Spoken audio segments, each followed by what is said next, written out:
제5절 범죄 실토론입니다. 오늘 첫 번째 매스컴과 범죄를 볼게요. 자, 매스컴이 갖고 있는 기능 중에서 두 가지가 있는데 첫 번째로서는 순기능, 두 번째로서는 역기능이 나와 있죠.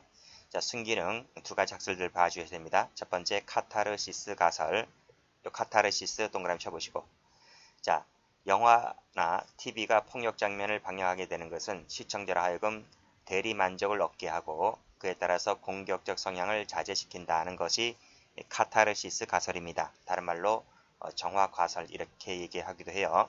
출제가 여러 번 되었죠. 두 번째로서는 억제 가설. 그래서 시청자로 하여금 책임감과 보복에 대한 공포심을 일으켜서 그의 공격적인 성격을 억제시킨다는 설입니다. 이 두 가지는 순기능과 관련된 것이다. 이걸 알아두셔야 돼요. 이 두 가지 학설들 중에서 이것이 역기능과 관련되어 있을 때는 틀린 거예요. 자, 두 번째 역기능 볼게요. 자극성 가설, 습관성 가설 이 두 가지는 역기능과 관련된 것이지 위에 나와 있는 순기능과 관련된 것이다 하면 틀려요. 자, 자극성 가설 볼게요. 자, 폭력 장면은 시청자, 특히 청소년들에게 범죄 모방을 자극시킨다는 거죠. 단기적으로는 이미 범죄를 유발하는 요인이 된다.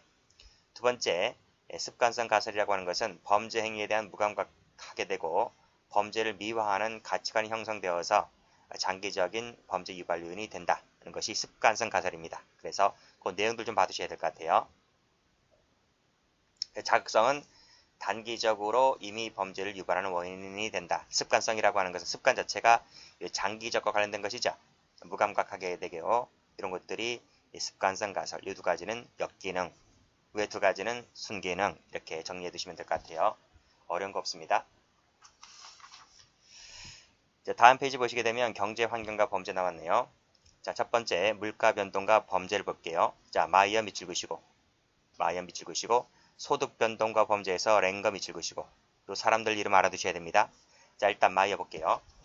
자, 언제부터 언제까지 바이에른 주에서 곡물 가격이 6펜이 상승할 때마다 인구 10만 명당 1명이 절도범이 증가하였고 6펜이 하락할 때마다 1명의 절도범이 감소되었음을 알아내고, 그쵸? 그 다음이 중요한 거예요. 이 곡물 가격과 절도범의 상관성을 입증하고자 한 사람이 누구다? 마이어다. 이렇게 봐두시면 돼요. 자, 랭거라는 사람은 이 실질 임금과 범죄와의 상관성을 언급한 사람이다. 는 거죠. 실질 임금이 증감에 따라 절도 범죄는 반대로 움직이며 실질 임금이 일정 수준을 넘어서고 나면 범죄율은 다소 임금 변동에도 큰 영향을 받지 않는다고 하였다. 이게 중요한 것이 아니라 랭거란 사람이 이 소득 변동과 범죄의 상관성을 언급하였다. 이걸 알아두시면 될 것 같아요. 자, 됐고. 자, 기출문제 같이 봐두셔야 돼요. 자, 세 번째로서는 경기 변동과 범죄를 볼게요. 자, 호황기 나왔네요. 호황기 밑줄 그시고요. 불황기 밑줄 그시고요. 호황기 때는 어떤 범죄가 증가할 것 같아요? 여기 사치성, 그 다음에 종업원 등 젊은 층의 범죄가 증가한다. 나온 적이 있어요. 출제가 된 적이 있었고. 자, 불황기 때는 자, 실질 위험성이 높은 이 남성의 범죄가 여성 범죄보다 높고 기혼자가 미혼자보다 높고 기업주나 고연령층이 높고 절도 등 일반 범죄가 증가한다. 이렇게 봐두시면 돼요. 자, 그 다음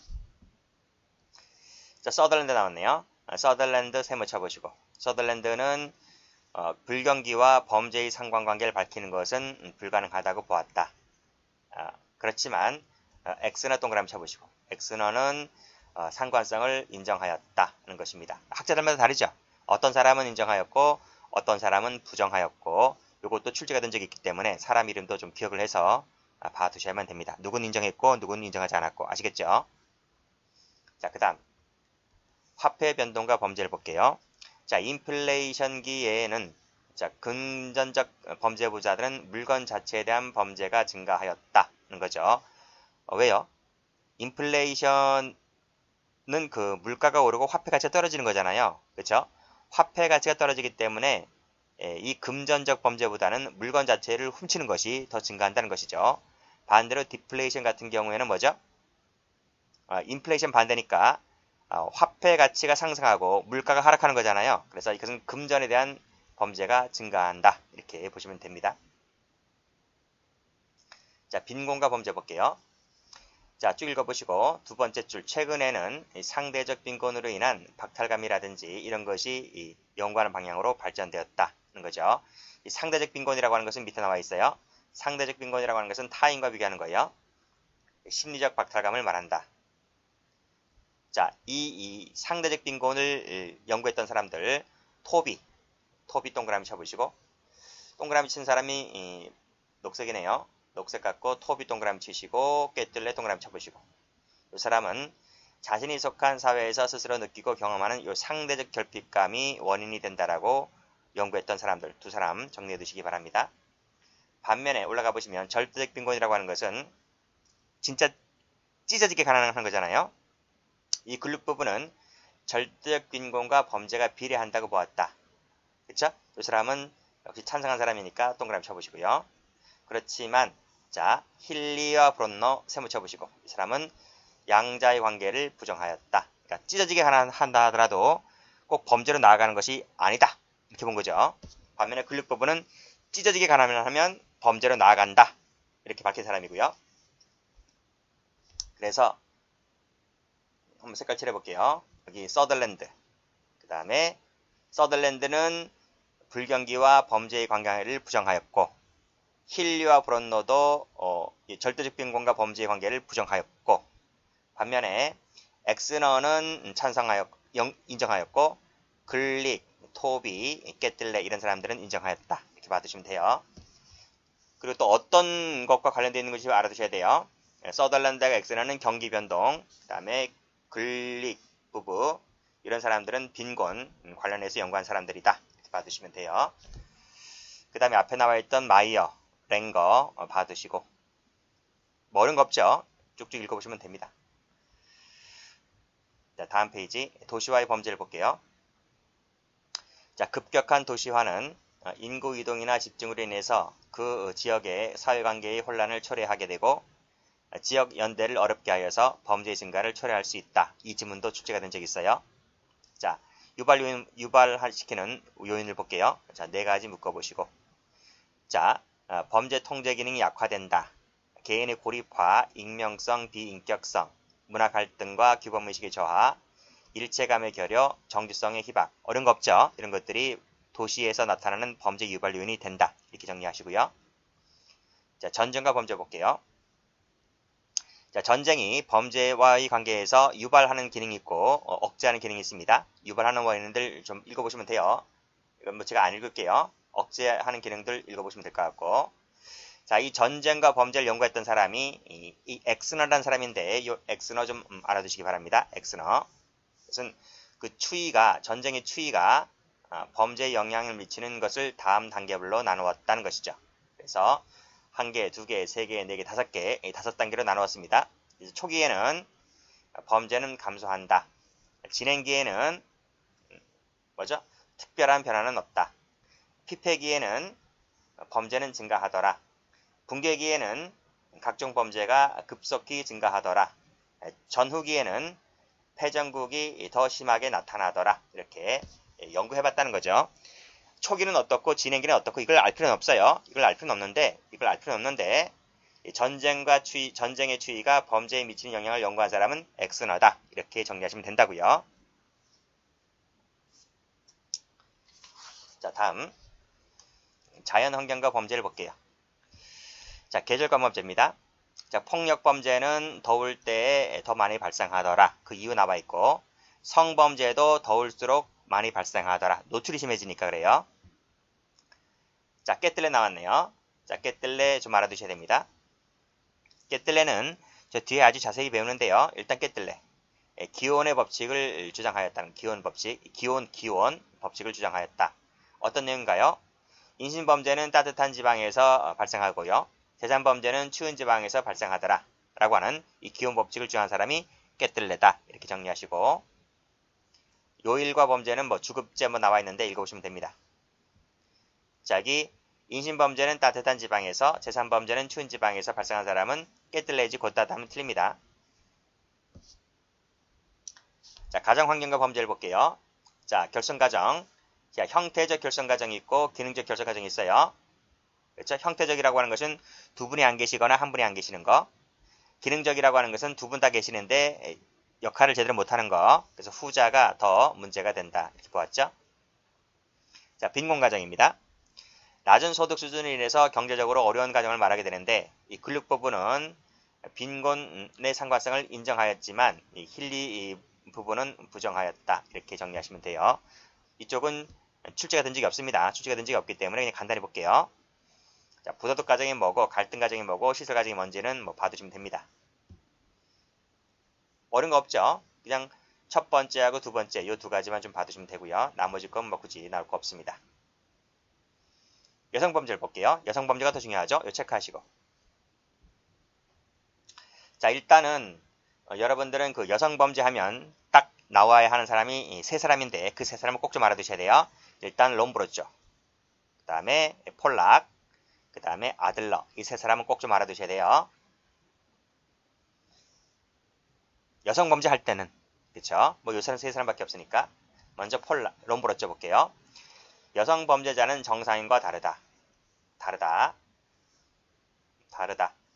일반적인 여성과도 다른 특이한 점이 있다. 일반적인 여성과도 틀리대요.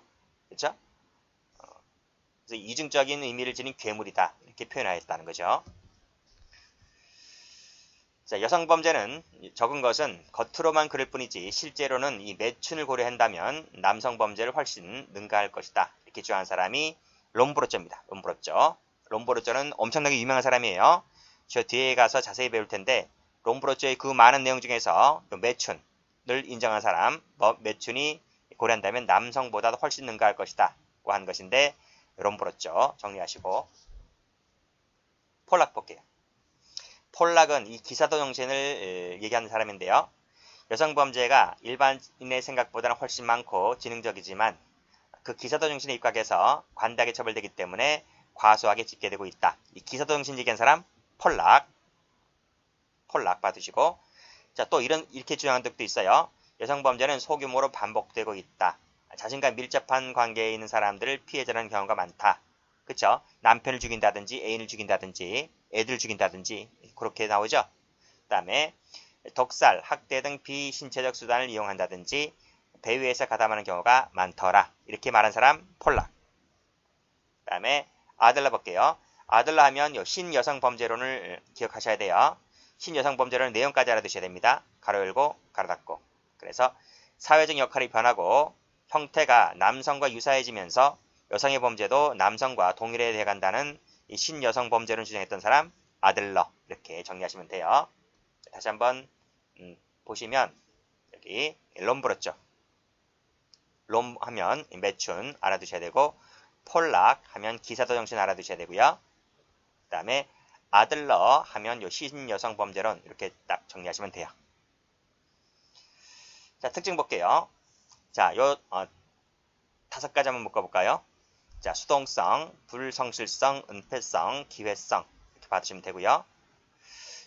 마지막은 그다지 중요하지 않은데 2002년도에 국가직 9급에 한번 나온 적이 있습니다. 전쟁 시에는 여성범죄가 남성 폭력화하는 성향을 보이더라. 그 다음에 기출문제 가보시게 되면 요 마지막이죠. 우발적, 상황적, 경미한 범죄, 요 경미한 것도 나오네요.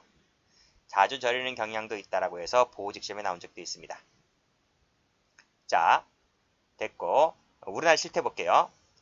우리나라로 가게 되면 이 중년기로 갈수록 높아지게 되죠. 그 중년기가 바로 40대, 30, 40대, 특히 40대입니다. 특히 이 40대가 가장 많더라.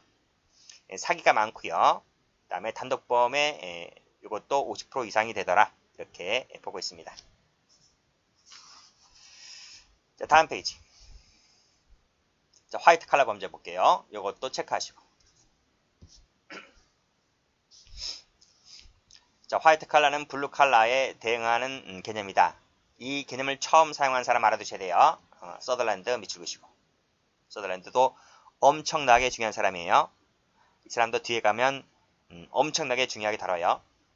무조건 쉬운 문제 나온다. 이렇게 보셔도 괜찮습니다. 자, 서덜랜드는 처음 사용했다 그랬잖아요. 처음 사용했을 때 이 서덜랜드는 어떻게 개념 정의를 내렸는가?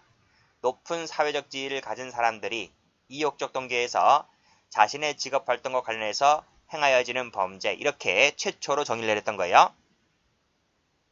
그러면서 이렇게 오늘날에는 이렇게 여러 가지 형태로 나타나게 되고 정의도 다양하게 나타나게 되지만 최초로는 이렇게 정의를 내렸다는 것입니다. 그래서 밑에 기출문제 한번 가보시게 되면 화이트 칼라는 사회적 명망가에 발생하는 모든 범죄 하면 틀려요. 올라가 볼까? 유형 볼까요? 자, 검은색으로 사뿐사뿐하게 밑줄 그어보세요.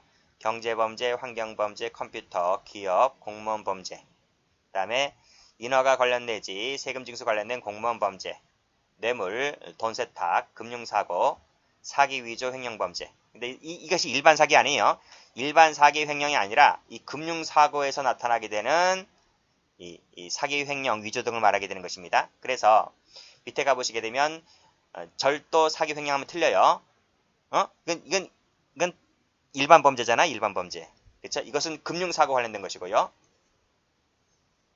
그래서 단순히 금융사고가 들어가 있지 않고 단순히 그냥 절도 사기 횡령하면 틀린다고요. 일체를 말하는 것이 아니다. 그렇죠? 화이트 칼라는 개인이 것 외에는 집단의 인 것도 부정된다. 아닙니다. 개인 집단 가리지 않습니다. 됐고, 화이트 칼라 범죄는 사회, 경제, 직업적으로 재량 내지 경제권을 가진 사람의 배임 행위를 들 수가 있다. 단순 배임이 아니죠. 업무상 배임 등을 말하게 되는 것인데 이런 것들도 맞다고 봅니다. 됐고, 그 다음에 요 박스에 있는 지문 한번 볼까요? 이 중에서 요 서덜랜드 뒤에서 자세히 배운다 했습니다. 화이트 칼라 범죄나 일반 범죄가 다를 바가 없다. 매 한 가지라 보았고요. 서덜랜드는 이것을 차별적 접촉 이론을 통해서 설명하려 하는데 이 차별적 접촉 이론은 서덜랜드 할 때 저 맨 뒤에서 배우기 때문에 그때 가서 설명하도록 하고 일단 여기선 패스합니다. 그 다음 동료들 사이에서는 어떠한 제재를 받지 않죠. 그 다음에 통상적인 범죄의 손실을 훨씬 능가할 수 있다 그랬고 사회 계층 전반에 걸쳐서 만연해 볼 수 있다 이렇게 볼 수가 있겠고 화이트 칼라 범죄도 진정한 의미에서는 범죄에 속한다 이렇게 보고 있죠. 자, 특징 볼게요.